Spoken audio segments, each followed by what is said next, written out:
Bom dia.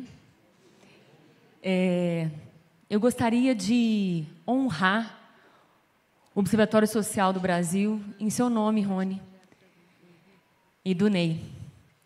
Porque se existe algo que é imprescindível para a sustentabilidade da esperança, é o Pacto pelo Brasil e é cada esforço que vocês empenham, vocês e cada um dos integrantes do Observatório Social do Brasil que eu conheço em todos os cantos do Brasil, para nos reunir e a gente se abastecer uns dos outros, né? O meu coração, ele realmente se alegra nesses momentos. Estou feliz demais de estar aqui presencialmente, poder te abraçar, poder conhecer essas experiências, porque passamos tanto tempo longe e nós precisamos aprender de novo a se abraçar, a se ver e a se conectar, né? A tecnologia é maravilhosa, mas a presença, né, faz toda a diferença. Então, é muito bom estar aqui. Eu vou trazer uma experiência também que casa com todos esses corações que já se apresentaram aqui, mas diferente, né? Como promotora de justiça, uma integrante do sistema de justiça, como que nós lidamos com os desafios e perseveramos. Trago uma frase aí que é: todo poder emana do povo. Nós precisamos realmente questionar se as dores que nós vivemos hoje, as coisas que nos afligem, as coisas que nos incomodam e nos indignam, o quanto que nós fazemos parte delas, né? Especialmente através da omissão. Porque é bom que façamos. Porque enquanto a gente estiver achando que os problemas são dos outros, a solução também estará muito distante de nós. Eu tenho 30 anos de Ministério Público e eu entrei nessa carreira talvez por algo que todos nós tenhamos, um sentido de mordomia pelo Brasil. Quando eu olho para os nossos campos, a gente anda muito por aí e eu admiro muito as plantações, a riqueza da nossa terra.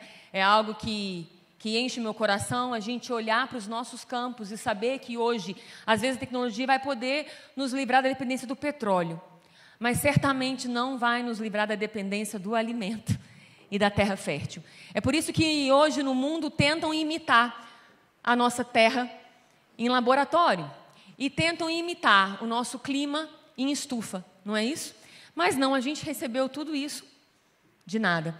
Quando a gente olha para a Amazônia, me vem um sentido de o que nós estamos fazendo, gerindo toda essa riqueza que foi depositada nas mãos dos brasileiros, né? Quando a gente vai olhando para aquele verde da bandeira e todos os potenciais, quando eu descubro que no sul do Brasil a gente produz 90% de toda a ametista do mundo, 400 toneladas por mês de ametista, isso tudo me chama muita atenção e traz para mim um sentido de responsabilidade.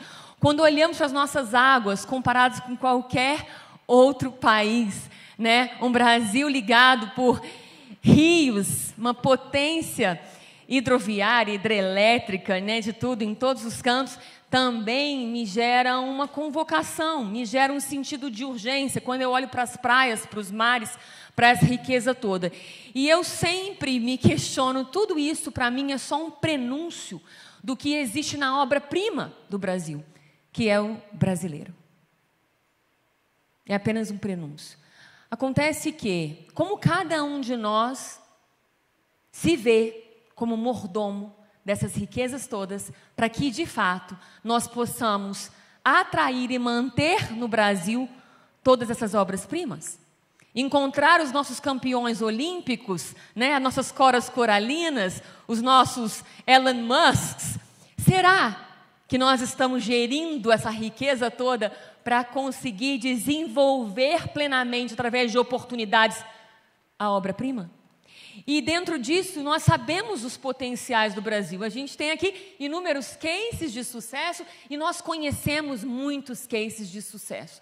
Mas, ao mesmo tempo, nós precisamos olhar para o Brasil e perguntar: o que a maioria do povo brasileiro vive? Será que a gente consegue fingir que existem pessoas que dão a sua esposa, os seus filhos, filha e filha em prostituição para encher um barquinho de querosene nas regiões ribeirinhas? Quando falam, o Brasil pode ser saqueado à vontade, não tem problema, nós somos ricos demais. Será que a maioria dos brasileiros pensa assim? Será que o dia a dia deles pensa assim? Será que é essa realidade que a riqueza que foi depositada nas nossas mãos vai proporcionar para as pessoas? Depois de 20 anos tentando combater essas dores todas dentro do sistema de justiça, eu descobri que algo estava muito errado. Nossas instituições, justiça, parlamento, gestão, estavam repletos de pessoas que tinham deixado a humanidade de lado. E aí eu fui atrás, porque eu tinha que perseverar como brasileira, mas acima de tudo como servidora pública, porque senão eu ia me despedir. Eu pensei realmente me despedir depois de 20 anos, isso foi em 2012. E eu falei, não, eu preciso reestudar tudo para encontrar um caminho. Porque o sol nasceu hoje, eu estou viva hoje e eu tenho inteligência, criatividade, disposição para poder repensar qual é esse problema. Por que a justiça funciona para a injustiça? Por que o parlamento destrói as boas leis e constrói leis contra a vontade do povo? Por que os gestores estão tão desconectados das necessidades primordiais do seu povo? E aí eu encontrei algumas respostas num discurso de Rui Barbosa de 1914, em que ele dizia: de tanto ver triunfar as nulidades, de tanto ver prosperar a desonra, de tanto ver agigantar os poderes nas mãos dos maus. O que ele estava fazendo? Ele estava diagnosticando uma experiência. 109 anos atrás. Qualquer semelhança ao que a gente vive hoje? E aí ele ainda dizia, o que isso gerou em nós? Nós precisamos entender o que as experiências geram em nós, porque senão vamos continuar repetindo os mesmos erros, como estamos até hoje. Então, essa experiência, ela gerou uma crença. Qual foi a crença? O homem chega a desanimar da virtude. E esse é o grande problema. Nós estamos usando as tecnologias hoje para quê? Nós estamos formando que tipo de seres humanos? Aqueles que amam a virtude ou que desanimaram da virtude? Porque a virtude me levaria a ser perseguido, a ser excluído, né? Eu não me encaixaria no sistema. E ele diz mais, essa crença, fruto de uma experiência, levou a gente a um comportamento. Ri-se da honra. Quem é que vê o brasileiro achando muito divertido tudo isso? Faz piadinha o tempo todo.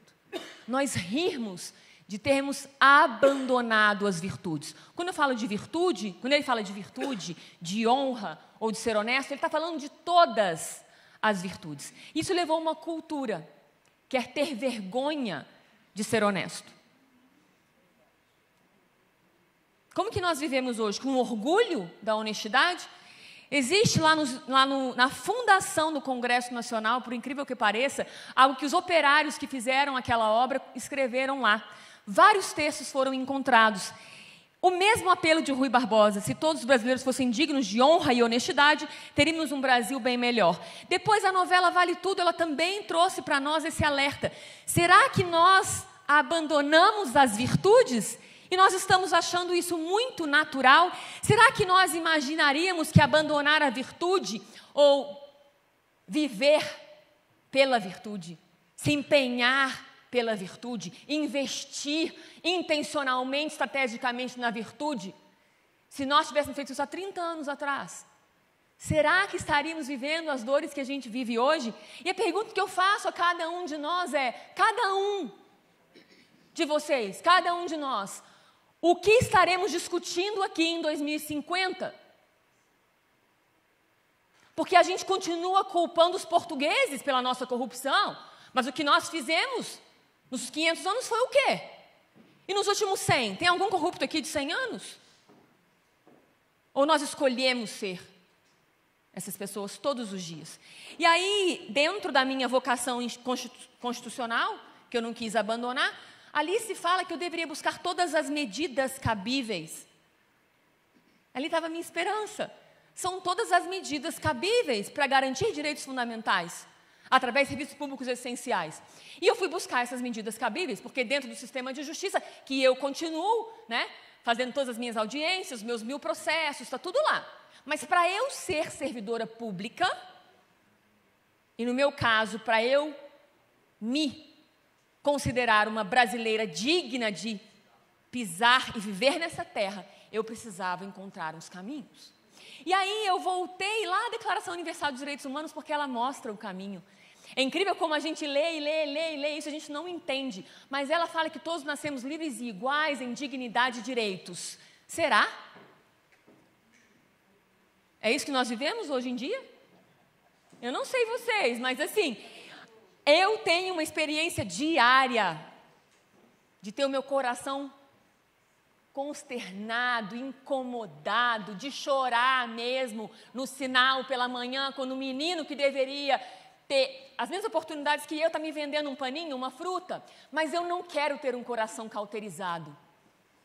Eu quero sentir as dores de cada uma das vítimas de todos os crimes que eu tenho que enfrentar. Eu quero sentir as dores daqueles jovens que estão presos porque também não encontraram as boas escolhas, as famílias desses jovens e, claro, de todos que não têm acesso a serviços públicos mínimos para desenvolver os seus potenciais, a sua obra-prima, né? Mas aí ela fala como que a gente deve fazer isso.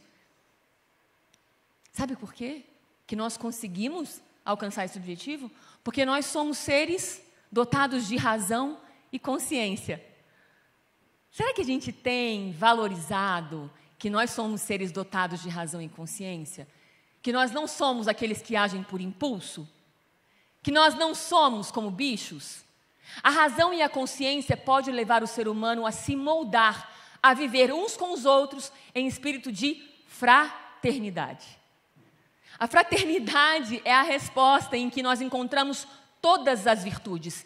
Se eu me relaciono com o ser humano, qualquer que seja, olhando para ele como uma família, como um membro da minha família, como um igual, como aquele que nasceu com um coração ou com potenciais como o meu, eu vou poder, eventualmente, trabalhar, me empenhar, participar do processo que vai alcançar esse objetivo. E aí, certa vez, eu provoquei uma das dirigentes da Unesco, dos programas educacionais, e eu disse a ela, nenhum desses ODS jamais será alcançado se não formarmos pessoas íntegras, pessoas inteiras, pessoas que amam vidas, pessoas que amam potenciais, pessoas dispostas a se doar com seus dons, talentos, virtudes e habilidades, com a sua generosidade para o outro, porque é isso que é humanidade. Isso foi em 2016. Foi uma conversa de 5 minutos. Ela falou, você tem toda a razão. Eu falei, cadê os programas de educação para integridade apenas? Temos muitos braços, educação ambiental, educação financeira, mas cadê o de integridade? Em 2018, começamos, então, a construir esses programas com especialistas do mundo todo. Eu fui convidada a estar com eles, trazendo as experiências que eu tenho tido dentro das escolas. E nós já construímos 3 guias de política pública e o português foi o primeiro idioma fora das línguas oficiais a receber essa tradução. E aqui eu trago uma imagem. Não adianta nós acharmos que vamos construir qualquer sonho, qualquer potencial,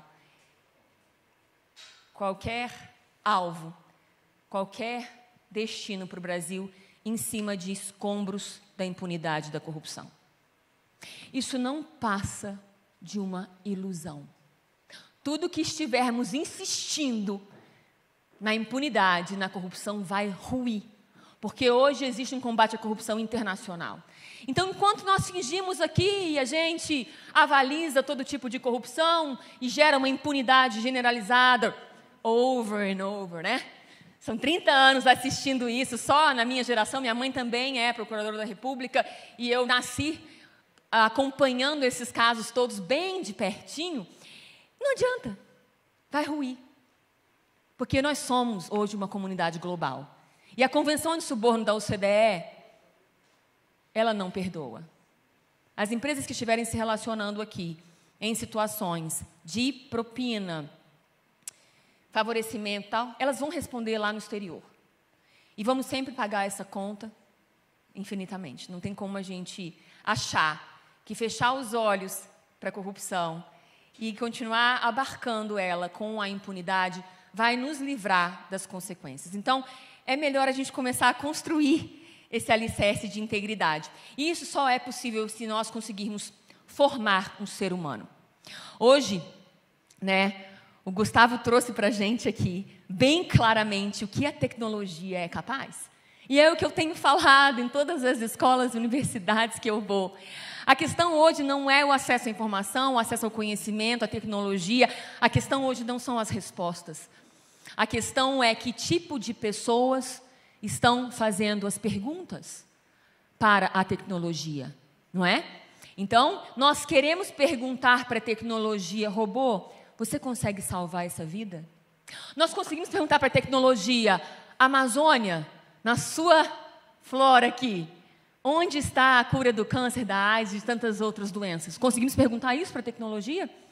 Ou será que a gente vai perguntar para a tecnologia como que eu faço a droga mais viciante e fatal? Ou eu vou perguntar para a tecnologia como que eu aperfeiçoo todos os meus esquemas de corrupção e de propina, no meu departamento de propina, que fica ao lado do departamento de integridade. Né? Como é que eu uso a tecnologia dos engenheiros? Será que eles podem perguntar para a tecnologia, pegar uma favela que desaba a cada chuva, como que eu vou fazer uma reconstrução disso daqui para que nunca mais desabe? Não é possível? Então a pergunta toda é, que direção nós estamos caminhando? Que tipo de seres nós estamos formando? Nós estamos caminhando para ser, integridade, humanidade, fraternidade, generosidade? Ou nós estamos caminhando para colocar o ter acima de tudo? Que não passa também de uma ilusão, porque na verdade a humanidade, ela foi feita com um selo de generosidade. Se nós somos a obra-prima e a natureza produz 400 toneladas por mês de ametista para eu usar uma ametista e ficar achando aquilo lindo. Imagina o ser humano. Imagina o ser humano se ele vai conseguir se realizar com o egoísmo, com a entropia, com o serviço para si próprio. Não, é por isso que ele está deprimido, ansioso, perdido, se automutilando, se suicidando, porque a natureza dele não é essa. A natureza dele é servir, é jorrar, é tocar, é se conectar. Entendem? Isso tudo é uma grande mentira, é uma grande ilusão. Ele pode comprar todos os iates, todos os luxos, todas as joias da H externo, todos os apartamentos, o que for, com o intuito de ter poder e influência e alguém de repente gostar dele, se conectar com alguém. Mas no final da Bíblia ele vai perguntar, será que alguém realmente gostava de mim? Ou eu toquei alguém? Porque é isso que vai importar. A gente tem maturidade hoje para saber que a única coisa que importa na vida é se a gente se conectou com alguém. Não é? É só isso que vai se importar. E aí nós temos feito isso. A gente tem buscado mudar as experiências que farão com que a gente possa não só privar o outro da nossa maldade, privar o outro do nosso egoísmo, indiferença, desprezo, falta de compromisso, desrespeito, medos, feridas, grosseria, ingratidão. Será que a gente consegue livrar os outros dessa maldade? Eu ouso dizer que só vamos conseguir quando, de fato, a gente formar pessoas doadoras, servis, confiáveis, que se relacionam generosamente, se entregando, justas, responsáveis, com excelência, perseverantes, corajosas, persistentes. Esse tem que ser o nosso foco. O que cada um de nós está fazendo no nosso meio, com nós mesmos e com aqueles que nós temos contato, nossos filhos, nossos netos, nossa família, nossa casa, nossas relações pessoais, para formar pessoas assim. Mas não só a gente compreender que precisamos fazer isso não vai ser da noite para o dia, é um processo de lapidação. Quando eu encontro a rocha bruta do ser humano, ele precisa ser lapidado, e a lapidação é um processo de experiência, não é da noite para o dia. Nós acreditamos que isso é possível e nós temos visto isso acontecer. Então, a gente passou aí para onde? Para dentro das escolas e das universidades, que é lá que eu encontro um caminho para isso. Então, já há 10 anos eu estou dentro de escolas e universidades, plantando essas sementes e vendo o que vai vir. E aí muitas coisas extraordinárias acontecem, sabe? A gente faz ações sociais, criam-se mascotes, eles criam bottoms. A gente passou alguns anos fazendo isso. Uns 5 anos só jogando curativos de atitude. Vamos fazer uma peça de teatro a respeito desse assunto? Vamos fazer umas rodas de conversa? Vamos fazer auditorias cívicas? Vamos escrever poemas, redações, jingles, músicas, peças de teatro, ações sociais, desenhos, personagens? Vamos decorar a nossa escola para a gente operar e resgatar esses valores como a essência do ser humano, códigos de conduta, a experiência do PEG-PAG, que é uma experiência de você ter um ambiente de confiança, né, e de honra, em que as coisas estão ali e a pessoa se sente, uau, ninguém está vendo se eu vou pagar, se eu não vou pagar. Né?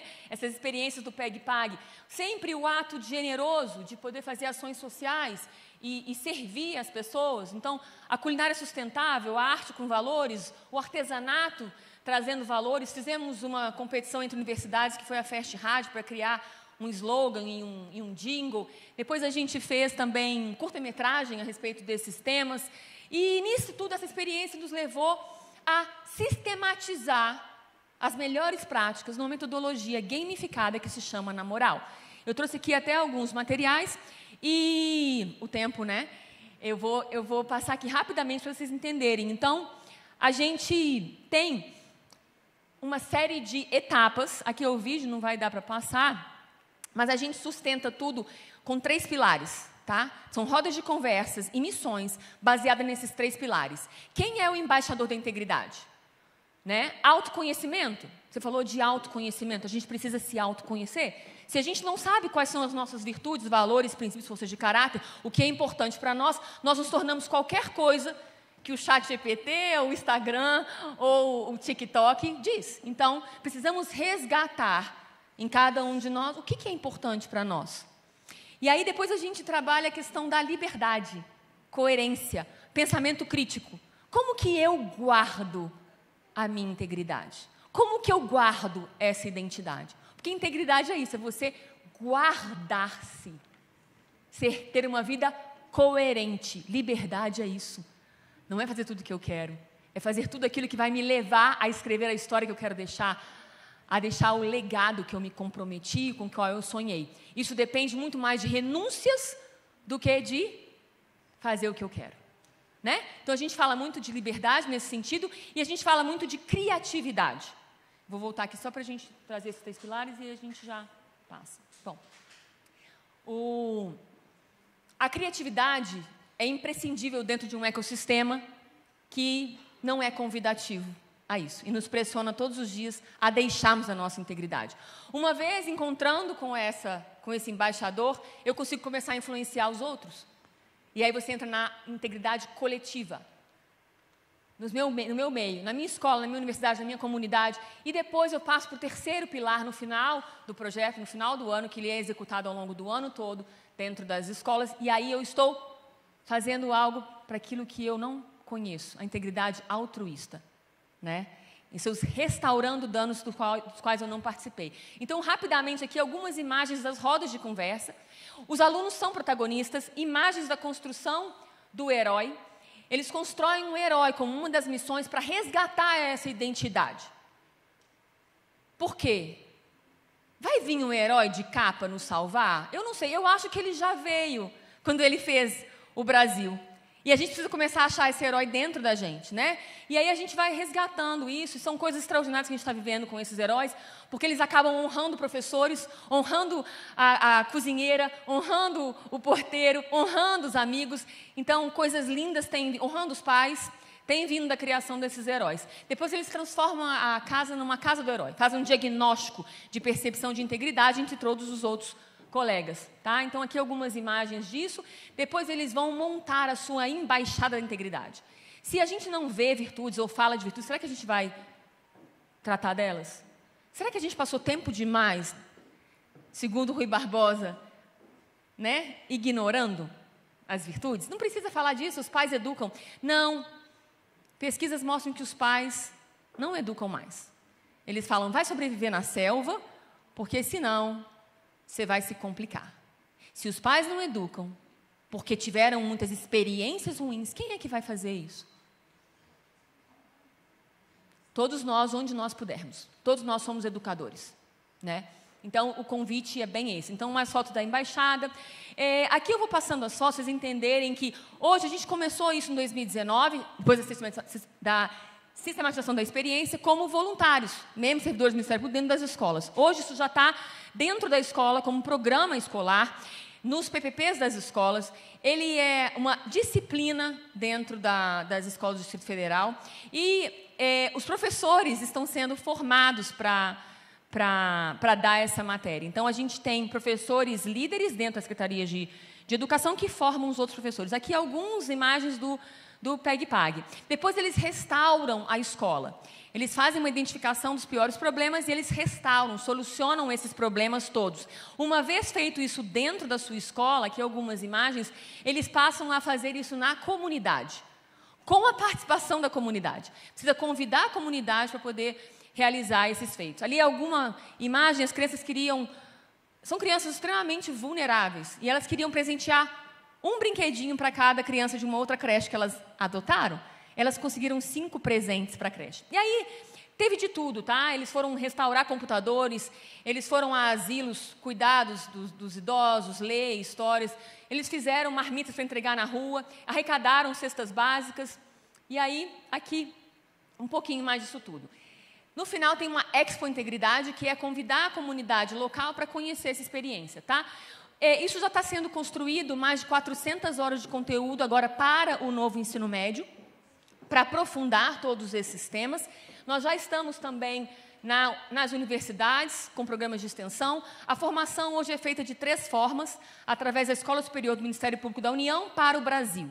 Então, nós estamos hoje em Pernambuco e no Rio de Janeiro, e começando em alguns municípios de São Paulo.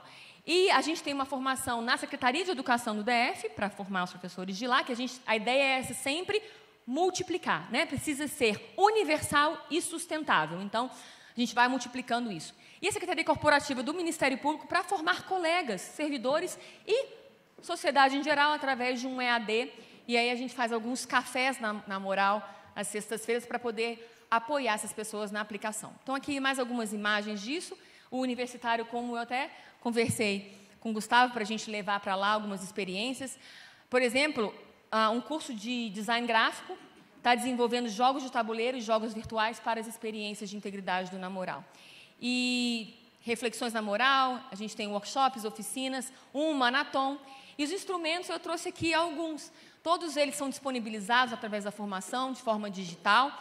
E a gente precisa realmente resgatar essas experiências todas, falarmos, vivermos a integridade, para que um dia o Brasil possa se tornar a potência mundial que ele deveria já ser há muito tempo em todas as áreas, de bem-estar, de tecnologia, né? De literatura, de indústria, de comércio, do que for. Então, nós temos esse desafio, é um convite que eu faço a cada um. Eu tenho sentido de urgência. Urgência não é pressa. Urgência é eu fazer hoje Tudo aquilo que eu posso, com o que eu tenho, aonde eu estou. Não deixar para amanhã. Então, a urgência faz com que a gente supere todos os obstáculos apenas como parte do processo. E, a partir disso, a gente vai perseverando, né, a carreira que nos foi proposta. Aqui tem os nossos contatos e a gente vai distribuir também um marcadorzinho de livro com eles. Eu deixo com vocês esse diamante do Brasil para ser lapidado por cada um de nós. Muito obrigada e perdão pelo excesso do tempo.